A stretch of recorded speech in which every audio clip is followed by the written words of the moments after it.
be no ordinary man, you know, be an extraordinary man.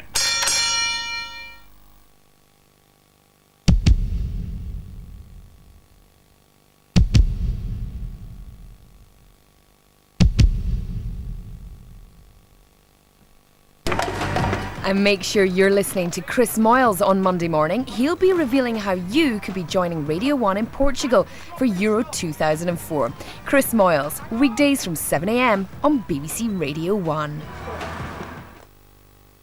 Your mum, IQ 106. Your dad, 100. How will you score against everyone you know? Join me, Anne Robinson and Philip Schofield for the brand new Test the Nation.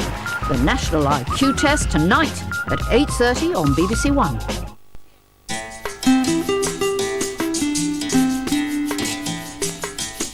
Putting relationships to the ultimate test, Ian Wright returns for a new series of I'll Do Anything in 20 minutes. Now on BBC One The News with Maxine Mulwiney. At least 5 people have been killed in a Baghdad suicide bomb. A senior Iraqi official is among the injured. Pakistan is back in the Commonwealth after a 5-year exile. And no cup upsets. Manchester United and Celtic stroll home.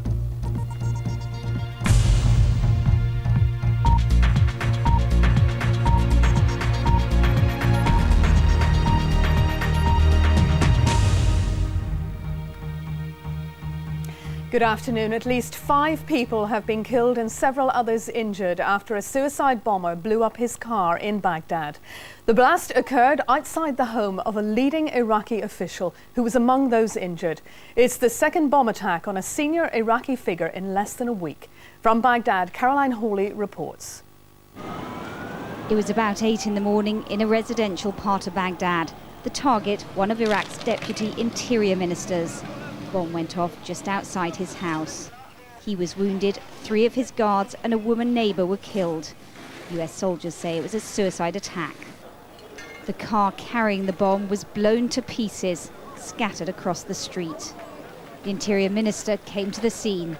It's a terrible crime, he said. Those responsible will be caught and brought to justice. But the attacks on Iraqis working with the Americans seem unstoppable. This is the second car bomb there's been in Baghdad in less than a week. On Monday, the head of Iraq's governing council was killed in an explosion outside coalition headquarters. Questions will again now be asked about how politicians cooperating with the coalition can be protected in the lead up to the transfer of power in less than 6 weeks. And here's another problem the coalition must resolve if there's to be an orderly handover to an Iraqi government. In the holy city of Najaf, it's still fighting militiamen loyal to the rebel cleric Muqtada al-Sadr. In nearby Karbala, calm at last, allowing residents to start to clear up. But the damage has been extensive, and the military standoff isn't over yet. Caroline Hawley, BBC News, Baghdad. In the past few minutes, a 48-year-old man has been charged with the murder of Detective Constable Michael Swindells. He died yesterday after trying to arrest a suspect in Birmingham. West Midlands Police say he was not wearing a protective vest. Catherine Marston reports.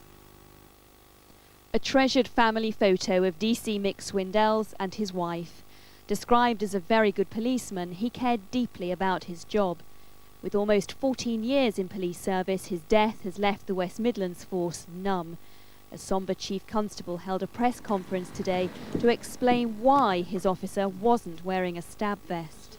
What the tragic events led to was an escalation which ended up with a man running around the streets of Birmingham carrying a knife, and officers, as they often do, responded from whatever they were doing to protect the public.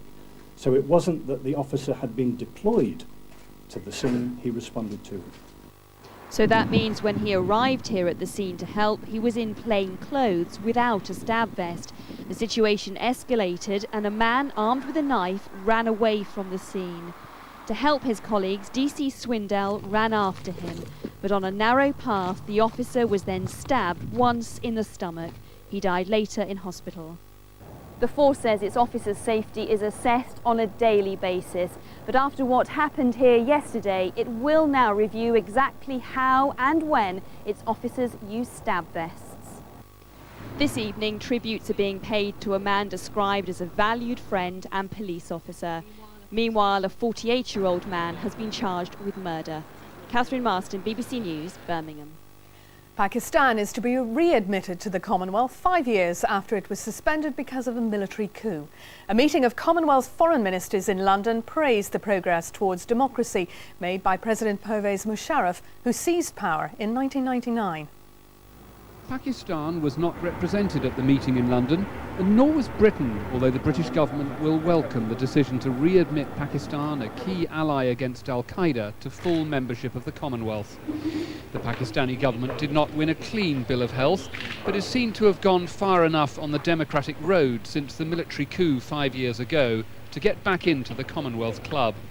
They have come a long way, but there are some who feel, who are sensitive. Well, we've got countries here who are sensitive to military dictators, military coups. Therefore, they want to be pretty sure that the doors are firmly locked and democracy is well entrenched. Although President Musharraf remains in charge of the army until the end of the year, has locked up an MP he didn't like, and banned the leaders of the two main political parties from coming to Pakistan, he's still seen as a Democrat.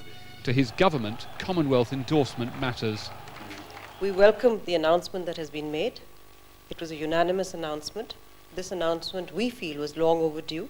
It's an acknowledgement of Pakistan's democratic progress and its democratic reforms. So we're very pleased that we're back in the Commonwealth. The Commonwealth believe President Musharraf's assurances that he'll step down as army chief by the end of the year. Pakistan remains on a Commonwealth watch list, and theoretically the suspension could be reimposed. But the political reality is that they are now free as a full member of the Commonwealth again. David Loyne, BBC News, at the Commonwealth Secretariat in London. A 3-year-old Palestinian girl has been shot dead in the Rafah refugee camp in Gaza during Israel's continuing military operations there. Residents say she was shot by Israeli troops, but the Israelis have denied any knowledge of her death. More than 40 Palestinians have been killed since Tuesday, when Israel began destroying homes in an attempt to stop weapons being smuggled in from Egypt. 5 children of Japanese nationals who were abducted by North Korean agents more than 2 decades ago have been released. They've been reunited with their parents in Tokyo. The release came after talks between the country's 2 leaders and is being seen as a breakthrough in relations. India has sworn in its first Sikh Prime Minister. Manmohan Singh will lead the Congress Party's first coalition government after 8 years on the sidelines. He became Prime Minister after Congress leader Sonia Gandhi refused to accept the post despite winning the election. Manchester United have won the FA Cup for the 11th time. They beat First Division Millwall 3-0 in the final at the Millennium Stadium in Cardiff. Ruud van Nistelrooy scored 2 of United's goals. Their anthem is "No one likes us, we don't care," but it was hardly suitable today, as overwhelming underdogs, First Division Millwall, normally football's permanent pariahs, had just about every neutral on their side as they prepared to take on the wealth and might of one of the world's most powerful clubs, Manchester United. With their talismanic player-manager Dennis Wise in their starting lineup, there was never much chance they'd be overawed, but they were predictably over-reliant on defence, although it was 22 minutes before United got anything on target, and even then Marshall was spectacularly equal to Keane's power. Just when it seemed Millwall would make it to half-time, they were undone by Gary Neville's run, precise cross and Ronaldo's decisive header. Millwall posed little retaliatory threat in the second half either, and United extended their lead when Giggs' trickery earned a penalty, which was emphatically dispatched by Ruud van Nistelrooy. Soon after, the same United pair combined again to make it 3. Their season had been redeemed, the gulf between First Division and Premiership Elite ruthlessly underlined. Kevin Geary, BBC News, Cardiff. And Celtic have won the Scottish Cup with a 3-1 victory over Dunfermline Athletic at Hampden Park. Striker Henrik Larsson scored twice on his final appearance for the Scottish champions. Nearly 40 years they've waited to do the cup final conga. For Celtic and the king of Parkhead, it's almost routine. overwhelming favourites, Celtic dominated early possession. This was a rare, clear sight of goal, but Larsson judged to have fouled the defender. Dunfermline refused to lie down, and 5 minutes before half-time, a speculative header looped over the static Celtic keeper. 1-0 the underdogs. He's in. Henrik Larsson. But the second half script was written for the departing genius. 13 minutes later, he found the same corner.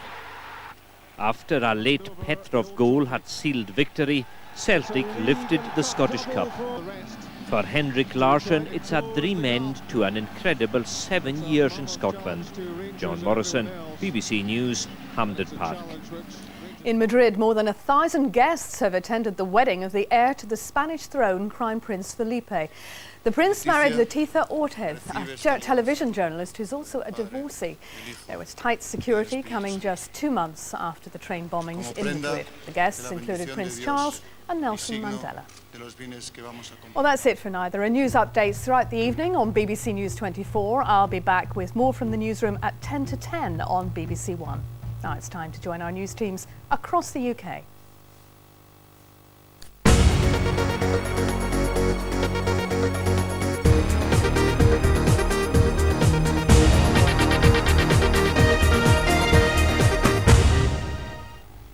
Good evening. Hundreds of protesters have gathered outside a police station in Kentish Town following the death of a man in custody a week ago.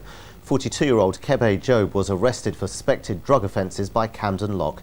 Soon after, he fell unconscious and died in hospital. Today, his family said investigations hadn't gone far enough. Here's Gudrun Lawyer. Family and friends gathering back at the place where Kebe Job died 7 days ago. They're demanding to know why the arrest of a family man resulted in his death. Everyone loved him. He was a good character. You know, he was well alive, he was into everything and just a happy-go-lucky kind of person. He's very alive and that's why I can't believe he's dead still. It's just shocking. He was a good man.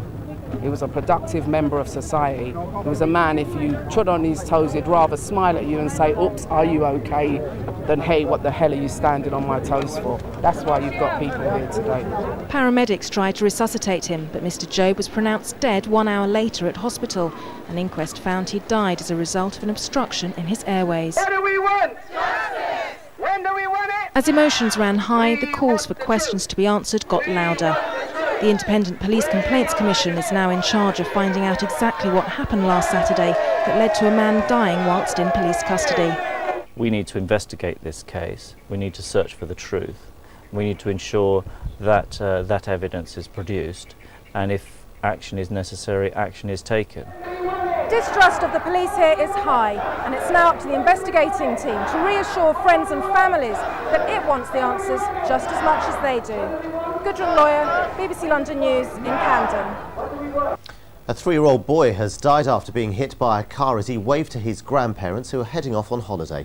The boy was with his father in one of Gatwick Airport's car parks when he was hit by a vehicle. All efforts to resuscitate the child failed. The driver of the car involved in the accident has not been arrested. An e-fit of a middle-aged man who tried to abduct 2 young boys and their nanny in Blackheath, south-east London has been released by police. The suspect tried to hijack a car being driven by the 37-year-old nanny, telling her he had a gun. He was only foiled when the woman grappled with him and a passer-by intervened. 2 men have been remanded in custody over the alleged road rage murder of a 22-year-old man in Ilford last Tuesday evening. Armando Gilcatch was stabbed after a minor traffic accident in Argyle Road. He died later in hospital. The men will appear at the Old Bailey next Friday. A third has been questioned and released on bail until June, pending further inquiries. Detectives have urged the public for help in tracking down the mother of a newborn baby girl found abandoned in a hospital toilet. The baby has been called Bella by staff at Central Middlesex Hospital. She's thought to be between 7 and 10 days old. Officers are examining CCTV footage to help them with their investigation. Now, as you may have already heard, Millwall's dream of winning the FA Cup have been dashed. They went down 3-0 to Manchester United, but it hasn't stopped their fans from celebrating the success of making the final for the very first time in their history. Gareth Furby watched the match with some Millwall fans in South East London. Well, for Millwall fans everywhere, it really was a case of David versus Goliath. Could a team that costs £1 million beat one that costs over £50 million? Well, for a while here, it seemed like they could. there were chances, there certainly was passion, but then Manchester United started scoring goals. Well, we're still in Europe, so it don't really matter, but it was a once-in-a-lifetime opportunity. Really gutted. But I'll still love them. I think they've done brilliant. Even though we lost, it doesn't matter, because they got passion.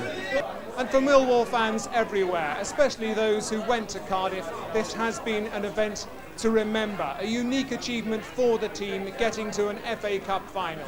Tomorrow there will be a parade through South London by the team, and every fan who is a fan is expected to turn out to salute their achievement.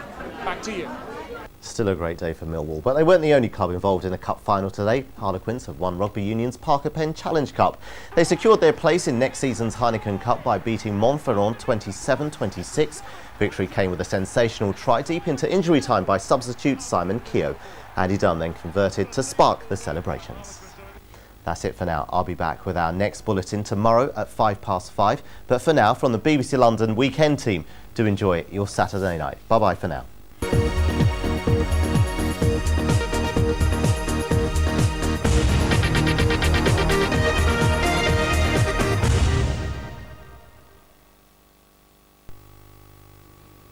Good evening to you. It was a lot drier and sunnier here today than it was in Madrid for that royal wedding earlier on today. In fact, we've only got a little bit of cloud across the country at the moment, and what cloud we have is going to continue to dissolve as the sun goes down. Good time, incidentally, to check your barometer.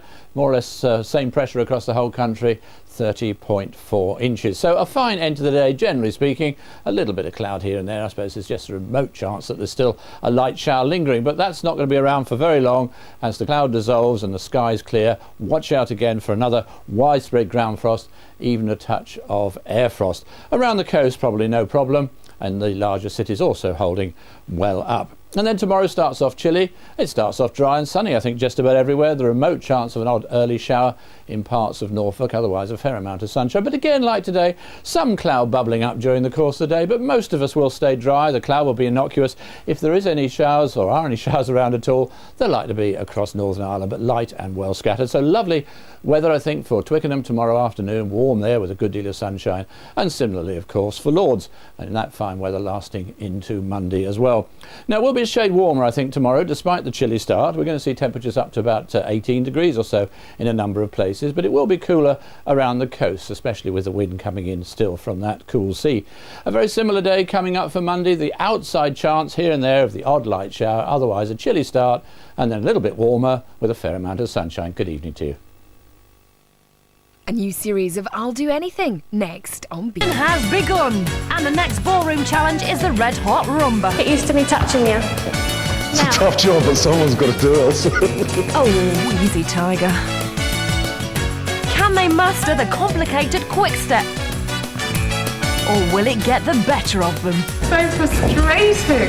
Who will have the right steps to stay, and who will be voted out? Strictly Come Dancing after I Do Anything on BBC1. And Philip Schofield is tonight at 8:30 here on BBC1. Right now, though, Righty's back with a brand new series of I'll Do Anything.